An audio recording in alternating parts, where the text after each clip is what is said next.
One. Cool. And we're back in the room.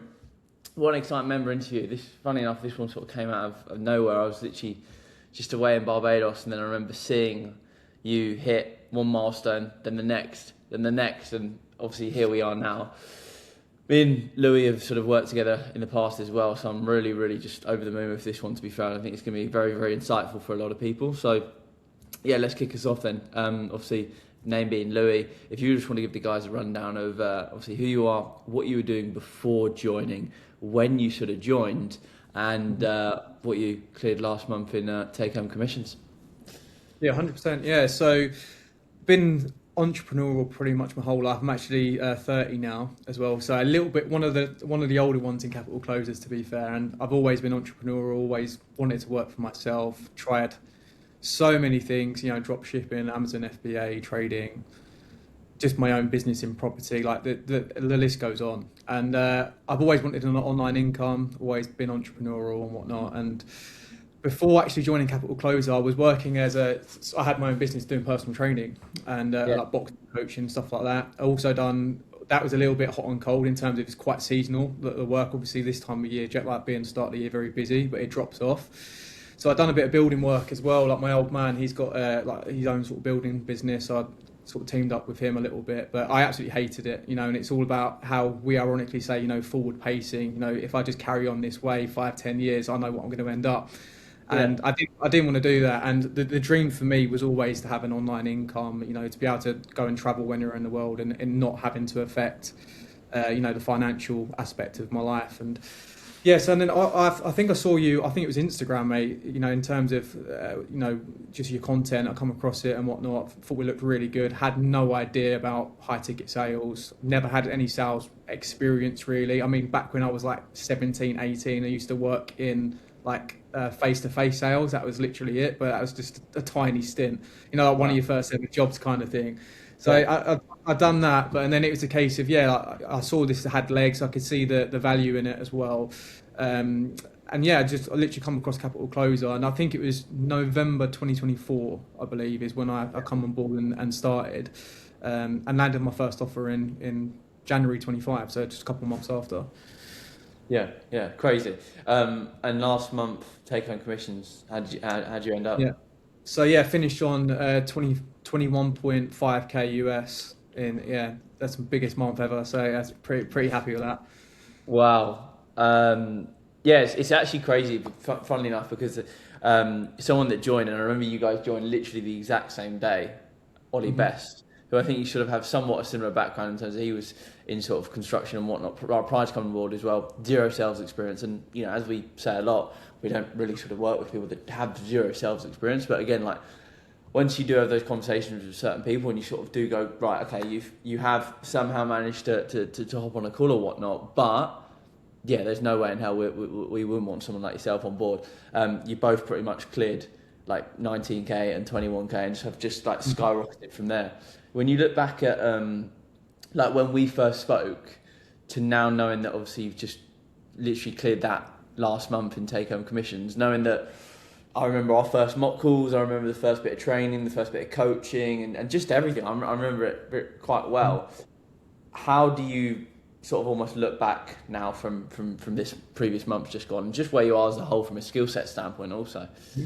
Yeah, it's uncanny. I actually thought about this the other day, and it's kind of like a pinch me moment, I think, as well. And it's not a case where I didn't feel like I was deserving of it, because I know we put the time and the work in, but it was a case of, ironically, just before this conversation, we were speaking about, more money, more problems. Like now I'm having to go to accountants, I'm paying too much tax. It's figuring out, my problems in regards to finances. But from like a skill set point of view, I feel like it's night and day. I feel very confident in myself in regards to, I've always had that mindset of wanting to network and be in the right rooms with the right people, but just being transparent. I think, and I don't feel like I'm alone in this as well, when you're not necessarily the man or the person that you want to be yet, and you start mixing with these types of people, sometimes you second question yourself, thinking, do I belong in the room, kind of thing. And now I feel like I have complete confidence with whoever I speak to. I mean, the nature, obviously, higher ticket is you're making connections with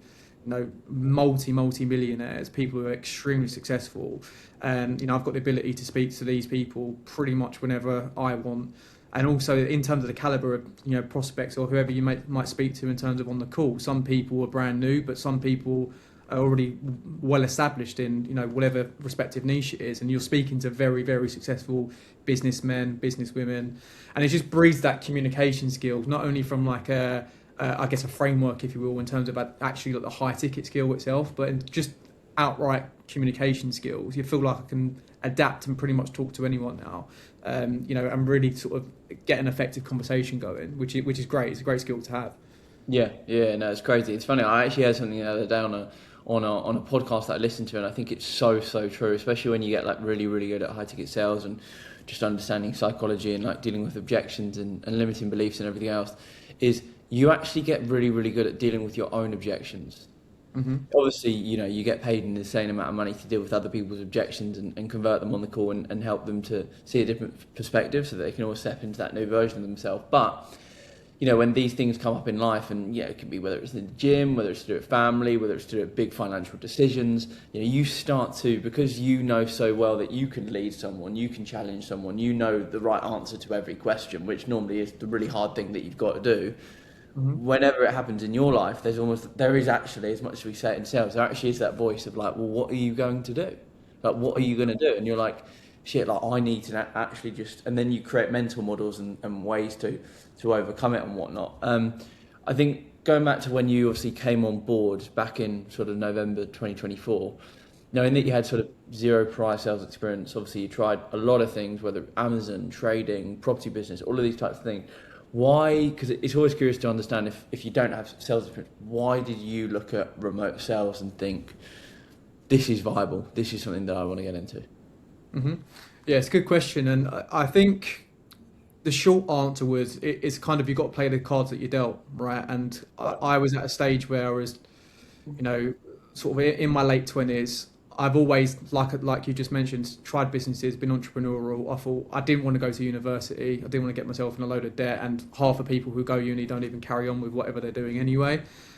All of my friends, like everyone around me, just a classic corporate route or go to uni, whatever. And I just wanted to have the shackles off. I wanted everything to be on me. Unfortunately, up until that point, everything had failed, but it is what it is kind of thing. It's lessons that you have to pay, I guess, homage to. But remote sales, I thought, what's the lowest barrier to entry in terms of I don't need a degree? I can learn a skill set that's going to serve me forever in terms of, if you can have a good conversation or know how to effectively, help someone, whether it be someone who's doing a normal 9 to 5 or even a multi-millionaire, you can solve, business in general, right? It's solving problems. That's where value comes in. And I feel like if you learn that skill set of communication and remote sales in particular fit in very nicely with the whole not being tied down to a location, and it was kind of just two worlds collided together in terms of, there's uncapped earning potential. It's very low barrier to entry. Plus, I can do this pretty much wherever I want from a laptop. I looked at all of that sort of together, and really it was a no-brainer. I was like, there's no harm in actually trying this. And then pretty much as soon as I joined, I knew straight away, like, you're just surrounded by killers, surrounded by people that are earning the money that I'd like to be earning. And ironically, we're sitting here, just pretty much like 13, 14 months later, and I pretty much earned like half a year of what I used to earn in January. So it's pretty mad. I think it's funny you mentioned that as well, because it's from a lowest entry barrier point. I think it certainly is, but I think what also sometimes gives you a little bit of an edge, and I think probably the same for Ollie as well, who came on literally the exact same day as you. I think sometimes what it is not necessarily, okay, maybe I don't have the sales experience, but maybe do I know quite a lot about a particular topic within, whether it's e-commerce, whether it's trading, or whether it's property, because I do think from my standpoint and from a few of the guys inside and the coaches and whatnot, I always say that, if someone has a little bit of context regarding an industry, granted they may not have a lot of sales experience, but that there's almost like two things that are really going to require a quick ramp up. It's always going to be the industry knowledge that you have, and actually like the sales skill set itself. So if you've already got one, it's going to be a lot more simple. It's just about sort of confining it. And I think for yourself, of having a good property background, it certainly helped. But at the same time, as you mentioned there, even I'm thinking, and I think so many people would do, right? After trading, after Amazon, after property, after that, and sort of it's like, well, you said you wanted to do this, and do I just get a corporate job now, and all my pals are maybe making £3,000 a month, and it's a bit more stable and whatnot. Why do you think? Because I think it's interesting to share it to people, because I think people have a lot of failures, people deal with a lot of shit, and I know it was all, as you said, you took the ownership of all on you, but therefore you have to deal with it when shit does hit the fan. So how did you actually deal with it and go, I'm going to keep going, and also not only am I going to keep going, I'm going to invest in myself as well. 100%, yeah. And the caveat as well is I was never actually scared of investing into myself. Like I reckon I've probably invested about 35k like in my life in terms of like self improvement, whether it be from trading, property, capital close or remote sales, etc. Like I've always been determined to it. But it's the analogy what I love to use, right? Is work ethic can only get you so far. Like you need to have a good attitude and you need to work hard, regardless of whatever you do. But you also need to be in the right vehicle. It's like the analogy of you put you put the floor the pedal to the floor in like a Vauxhall Corsa or a Fiesta. You're only going to get so far in comparison to a Ferrari, right? So it's the same principle. And I think with remote sales, I saw the benefit straight away. And the thing which I liked about this in comparison to perhaps other industries is that it's a quick feedback loop straight away in regards to if you've got anything about you. You've got the potential by the end of that very month where you hit your first offer or whatever it may be, like you get paid there. Whereas, setting up, whether it be a property business or whatever, you do have, obviously, of course it can be lucrative, but sometimes it can be a bit of a delayed gratification loop where you're having to wait months and months to get paid kind of thing. Whereas, every, 30 days rolling, you're getting a massive sort of commission check. So that's the thing which I liked about it. And I just thought, look, at the end of the day, what's the alternative? If I don't do anything, I'm not going to get to where I want to be. So I have to do something. It's the cost of inaction is a bigger price to pay than investing into myself or trying something new. That's how I saw it. I'd also be interested to understand, because I was just thinking about it there. Obviously, capital closer has changed a hell of a lot since obviously you came on board. As you've obviously seen everything that we've done and we're doing. Back then, when we pretty much just effectively launched, really, I mean, 2.0 wasn't even sort of fully launched then. It was pretty much our sort of initial version. Yeah. Because I know you were speaking to other people and whatnot. Why did you decide to come on board Capital Closer? Because I would be interested to understand, given that we had like 10% of what we now do. What was the reason? I think it's just like I wanted to be around people that motivated me, inspired me, and I saw yourself, not to like fucking not to glaze it, but at the end of the day, I saw yourself that you was a bit younger than me, and like I was thinking, I'm willing to work as hard as what anyone else is willing to work, but I have to be humble enough to say, look, I might have gone into the wrong industry, wrong thing, whatever. And then I saw like other sort of offers in terms of learning how to do high ticket sales and whatnot. And I think the thing which stuck out was I was just very confident as soon as we had a call, like then and there, I was like, I don't know how to describe it. I just kind of had a feeling, I was like, yeah, this is it. I feel like I'm relating. I felt like we got on very well. We was aligned in terms of where we wanted to go in life. The next on the grand scale, like the next 5 years or 10 years, it's not settling. It's not like it's non-negotiable just to stay comfortable. You have to dig deep and you have to keep pushing the limits, keep pushing the boundaries. And as soon as I sort of went into that, and then I think after the first couple of days of actually getting to know the people inside Capital Closers, like the role plays, the mock calls, the coaching calls, straight away I thought, yeah, like this is it. Like you're surrounded by killers. Everyone's on the same mission. Everyone's to lift each other up. It's kind of weird because it's competitive, but in the most healthiest way possible. Like everyone wants everyone else to do well, but at the same time, it's also, you're trying to lift each other up, but everything's uncapped in regards to what you can earn. So it's just an absolute, it's warfare out there, but that's how we all like it. Yeah, it is. It's a bloodbath. It's especially last month in terms of just everything. I mean, it's one of those things now where it's great to see the environment everyone's in, because it's almost like where you finished up in terms of 21.4, 21.5k in commissions last month. It's almost like, if you did that six, 7 months ago, you'd be probably top of the leaderboard, Mhm. second or top. Whereas now it's like, gee, like what the, you're looking up thinking, okay, like this doesn't even get me podium, Yeah, yeah, it's thing. So mad. and it's just like anything in life, really. It's like, do you want to be playing in a Sunday league football team? How much are you going to grow playing for that team, or do you want to throw yourself into an academy football team where it's like, wow, like God, like this is intense, but you're only going to become a better player as a result. Mhm. Your first, let's say, sort of almost 3 6 months. Do you want to sort of just give a bit of a rundown in terms of what that looked like? So you obviously joined in November. I remember you landed your first role in January, which actually was where we were all working together, which was quite interesting on sort of one of the sales leaders' sales teams on a fantastic, great property offer. Yeah, I mean, if you want to give a rundown as to how that went, what it looked like, commissions, how you felt, and also just from like going from zero, no knowledge about remote sales, to learning the process and selling and all of that stuff. Hmm.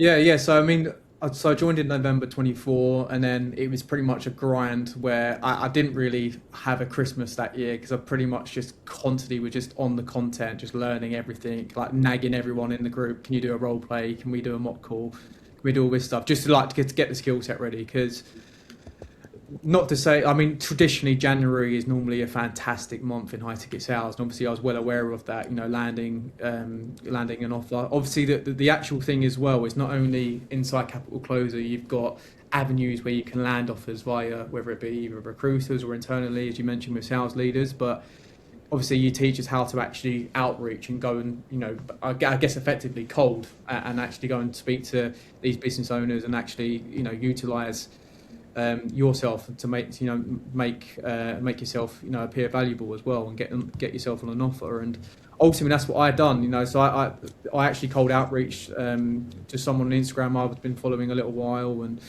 thought we looked really good, similar sort of age as well, so I had that sort of familiarity. And also as well, I think with as you mentioned, I've always been interested into property. I've actually sort of done bits and bobs in property beforehand as well, and like that's obviously what the niche was in. And then it was a case, landed the offer, and sort of they actually transitioned from sort of going low ticket to high ticket at the time as well. So it was quite new for them at the time as well. And obviously, saw the benefit of potential, getting yourself on board in terms of sales leaders as well, working together. And really, it was just that process of the first few months. Of course, it was a case of getting the process down to a T, like scrubbing up on like objection handling and the actual framework and the processes as well. Because of course, like you again, it's a feedback loop of you're constantly monitoring show rate, close rate, your average order values and things like that as well. And then also the common denominator is if you're really good of getting over one or two objections, but the same ones keep stifling you and stopping you, and it's having that, I guess, pattern recognition of, right, I know this is a bit of a weak point, working on that. And I think that was obviously what's great with Capital Closure as well, is like not only have you got the role plays and like the actual coaching calls as well, but there's we don't leave any stone unturned in regards to if there's something, a weak point gets exposed straight away and it actually becomes your strength in the end. I remember there's certain things which I used to hate speaking about on calls, and now it's like I deliberately try and not necessarily navigate or steer the call to that way, but I'm almost glad it's gone in that direction because I feel so comfortable speaking about it now.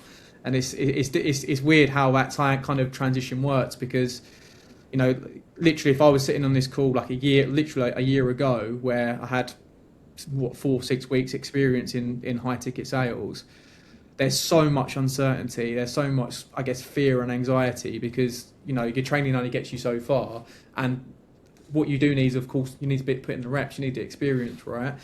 And that's where also from a mentoring standpoint, where I think it comes into a league of its own. I think that's actually the separation between a course and a mentorship. It's one thing having you can have the best training and a diet plan in the gym, but the thing that's going to get you what you want is putting the reps in, right? It's the same thing. And it's making sure that, okay, when you're putting the reps in, is the form correct in terms of whether it be a PT in instance, but the same thing in regards to other conversations, or the dialogue and the framework that you're doing, is it correct? And that's the power of having a mentorship, where it's really, in my opinion, a night and day difference between there's like some content online, just whiz through it, and then take of that what you will, and then off you go, and then it's actual, right, this is an ongoing problem, this is what we're going to double down in, and this weak point is now going to become a strength.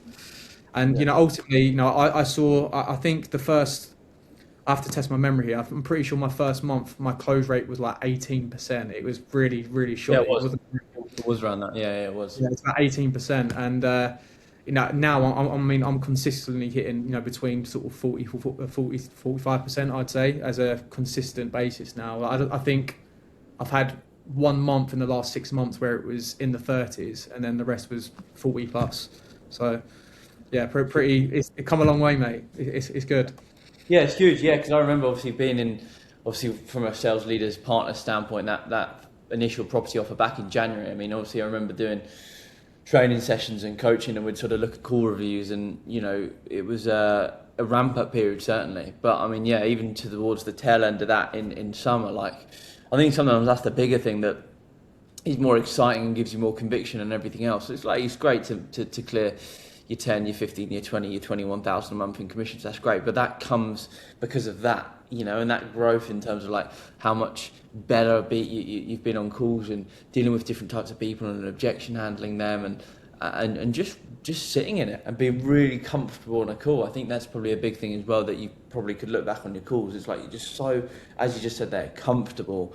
With wherever the conversation goes, you've got a clear framework. You haven't got a script because that's not how we do things. You've got a framework in place. I need to get all of these things before, and if I can do that, it gives me a very, very high probability of converting them on the call.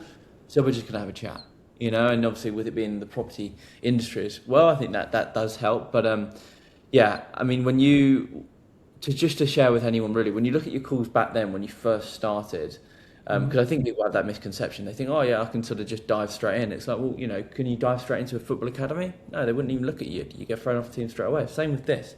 Wherever the stakes are so high, you have the possibility to clear 10, 20, 30, 40, 50, like one of the guys, 60,000 a month. The stakes are so high, therefore the standard is so high. So like you have to perform.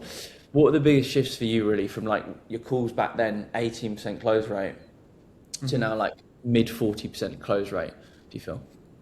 Yeah, I think it was a case of being a little bit more direct to the point, because it's very easy to, I think from especially someone who doesn't or didn't have sales experience prior, the whole purpose and process of trying to build rapport in the call, and you're kind of like, you start waffling a little bit just to make yourself feel a bit more at ease and comfortable, because naturally in a normal conversation with a stranger on the street, you talk about things which are comfortable, not things that are uncomfortable. But people don't invest into themselves from places of comfort. It's from discomfort. So it's a case of layering deeper on the anchor of why are we even on the call in the first place. Whether you're a decade millionaire and like you've already got 20, 30 properties, but that's not good enough for you. You want to get 50, 60, 100 properties, great. Or whether you're in a corporate 9 to 5 and you've got invisible handcuffs and you feel stuck and you're desperate to get out. Like, why are we on this call, and how can we help you get to where you want to be and become the best version of yourself? And it's layering deeper of why is that important, and then what are you hoping to even get out of this?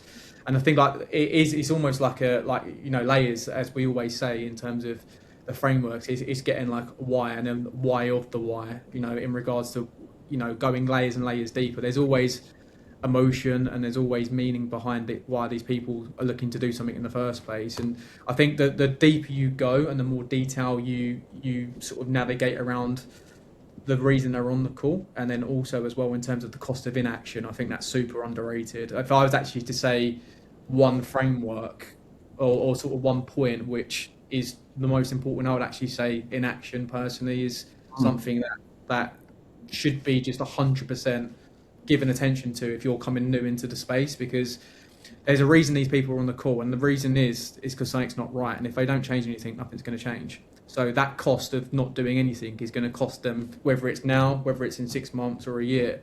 And I think you have to take responsibility as a closer, as a salesperson, as a good human being, to help these people achieve what they want to achieve, because you're in essence the gatekeeper of where they are today and putting them into that next sort of level of their life, what they're looking to do. And it's almost like you know, a lot of people say like you just do high ticket sales and whatnot, but it's almost like you actually do it for people. You're actually Yeah. helping people become the best version of themselves. And Yeah. as soon as kind of my perspective come into that sort of adaptation of I'm actually doing it for these people to help them, and then it's kind of like a massive shift happened where all of a sudden it becomes very rewarding as well. Obviously from your own point of view, from a financial, but from a fulfillment point of view Yeah. for helping other people, 100%. Yeah, yeah, I couldn't agree more. And it's funny because I can even tell now, like having the conversation with you, it's you know, you sort of hear people hit certain targets and whatnot, and you can tell in terms of even from having conversations like this, you can tell how good people actually are on calls. You can tell, and look, to be fair, I think getting over 15k in a month, that can never be like, oh, it was a good offer or whatnot. Like you have to be bloody good to get over 15, to get over 20, you know, to do 21.4k, and they can even tell there just from the way of thinking and what you mentioned there. It's like you know, the calls that you're having are just, you know, are massively up in terms of how things are getting on. How, and I think what you mentioned there is it's about sort of helping people, but how much do you put down to, because I think it definitely helps when you work not necessarily the offer's great, but more or less like, you know, the mentorship's great, the coaching's really, really good, it's a high quality product, it's a great community, and obviously, you know, you're one of the offers that you're on is that property one as well. That must give you a lot of ownership as well when you feel that you're on these calls, that I know a lot about property, but also this is one of the best property mentorships you could ever get into. That obviously massively helps with selling as well, doesn't it? Because you know that they're going to be in a great environment. 100%, because at the end of the day as well, like conviction is everything. You know, you can, and you know, tonality of course as well. But if you're on a really good offer or you're surrounded by great people, but don't have that confidence or conviction when you're speaking to people, people see straight through that. You know, I certainly would. That's something that you look for in regards to who you speak with. It's, you know, how confident and how much conviction have they got in what they're saying? Are they being congruent with their words and their actions? And I've seen firsthand, you know, I've worked with the lads for a year now, and I've seen firsthand what they've achieved, you know, prior to me coming on board, but also in that year period. And I'm a firm believer in regards to like, yeah, look, you know, as you said, the offer that I'm on at the moment, they're absolutely first of all, they're fantastic lads, but second of all, in terms of what they have achieved, you just know that you've either got people that are about it or they're not. And he's these guys, whatever they say they're going to do, they execute and they do it. And they are congruent with, right, this is the idea we've got in our head, let's go and make it happen, let's execute. And that just bleeds conviction and confidence into myself, because look, I can have a framework and I can have a process and I can, you know, level up in terms of my skill set on the calls. But of course, 100% a massive key ingredient to the whole recipe of the whole process is having that confidence of, right, the fulfillment side. I know this person that I'm on the call with is going to be taken care of, and I know genuinely hand on heart that we can help them get to where they want to go. So it's almost like it's a disservice me not helping you and me not bringing you into this mentorship or community. It's like you're stifling your progression if you do not do this. And that's how it's got to in terms of from like a conviction standpoint, being on the offer I'm on. Yeah, yeah, I think it's huge that you mentioned that as well in terms of like the execution piece, because I think when you're on an offer, and I used to actually think this on the Airbnb, granted I didn't actually invest in Airbnbs whatsoever, but when I was on that offer, it's what I used to think. I think, and look, obviously you can't always choose whether it has this alignment or whatnot. Sometimes, look, one of the big reasons why you get into remote sales is obviously uncapped earnings can make an insane amount of commission. You're 100% remote and you've got control over your calendar, your schedule, when you work, with who you see, and all of these things, right? Because it's all down to you, when you take the calls, when you don't, and everything else. But I think one thing that you can almost sort of combine things together with I think, you know, especially with the offer that you're on, you certainly can, is where you're naturally making a lot of commission within the role that you're in, being a remote sales representative for these companies and clearing 10, 20, 30,000 a month or whatever it may be. When you're in an offer where it's property, you know, or something to do with that, it's like, well, I'm making a lot of money here, right? The next thing would be, right, okay, I'm making loads of money. What do I do with this money? And when you are in a fantastic sales team with founders where you get on really, really well, like you're basically best pals, they've done extremely well in property, in various different strategies, which is property investing. It just becomes so easy to have a conversation of, oh my, I literally have basically a free mentorship of I'm seeing everything they do on a day-to-day basis. I'm in their sales team. It's a great environment. We're all in our 20s and early 30s having a shit ton of fun. Mhm. Plus all this money that I'm making, this capital, they're saying, oh, right, just, we're just doing a deal like this. We would advise this in the future. And it just goes like, I've just almost created this net, and obviously you had previous experience with him sort of trading and whatnot. It just creates this net now that you have to push on to more things as well, and do stuff with the money that you're making. 100%, yeah, and it's as we said at the start of the call. You've got the luxury or the privilege, I guess, that's probably a better word, where you can speak to these business owners that have been hyper successful in their respective niches or fields, and it's like, you've got them on speed dial pretty much. Do you know what I mean? Like, you can any time that, because externally, like that I do property investing now externally away from high ticket sales. I do, and I actually think this is a fantastic gateway, as you mentioned, in terms of, business in general. You need a super great cash flowing business, full stop. 'Cause if your cash is tied up, you're pretty screwed, right? And the benefit of, as we were saying, the frequency, every single month you're getting a commission check from this, it gives you so many opportunities. It's kind of like a web.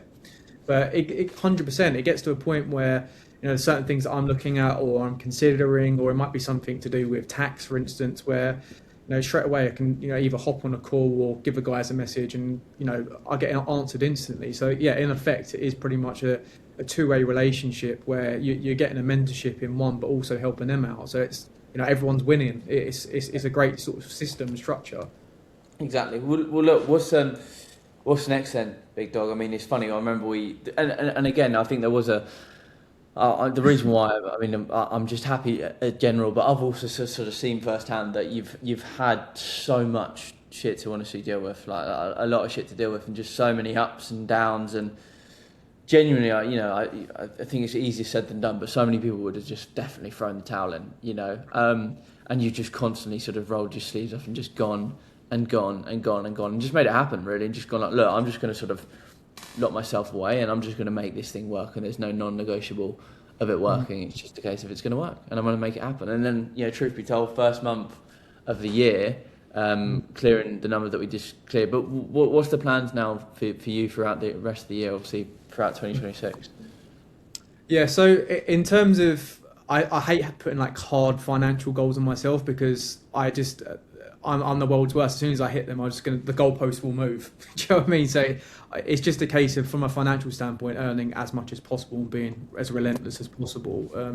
I feel like it's a compounding effect in regards to the skill set. I think, where the skill set has come so far in just a year period, what the hell is it going to look like this time next year if we have another conversation? And I think closed rate is going to increase.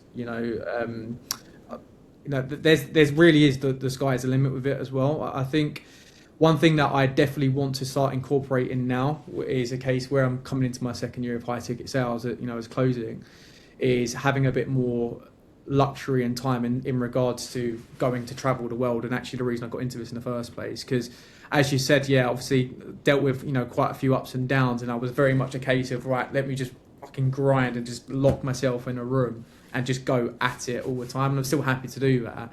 But at the same time, the whole reason I wanted to do remote sales was to go to, whether it be Dubai, the Caribbean, all over Europe and whatnot as well. And that's something which I'm very looking forward to incorporating this year is, hiring like a B&B for like an entire month and just working from there or whatever. Like, that's something I prayed to be able to do that 3-4 years ago.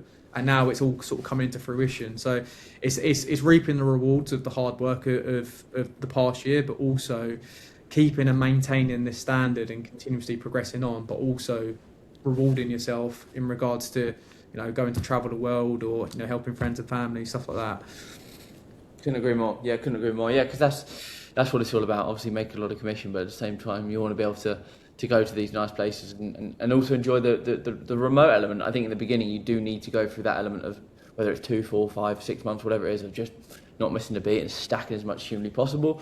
And then once you've got your skill sets to a certain point, you don't need to take 12, 14 calls a day. Where your close rate's so much higher, you can take less and still make the same. But look, been an absolute sort of pleasure having you on board Capital Closers so far. I look forward to sort of seeing you throughout the year with everything else that we have sort of unravel, being involved and seeing you sort of meeting you in person and doing all these other things. But yeah, honestly, couldn't be more over the moon, and I'm just so happy, and I'm excited to see what the rest of 2026 has in store for you, big dog. Thank you, mate. Well, I appreciate all the help as well, because yeah, none of it would have been possible without yourself, mate. Capital Closer as well. So yeah, two-way street, mate. Always a pleasure. Been a pleasure. Look, I'll catch you in a bit, and we'll talk soon. Anyway, bro. Cool. See you, mate. All the best. Bye bye. Bye bye.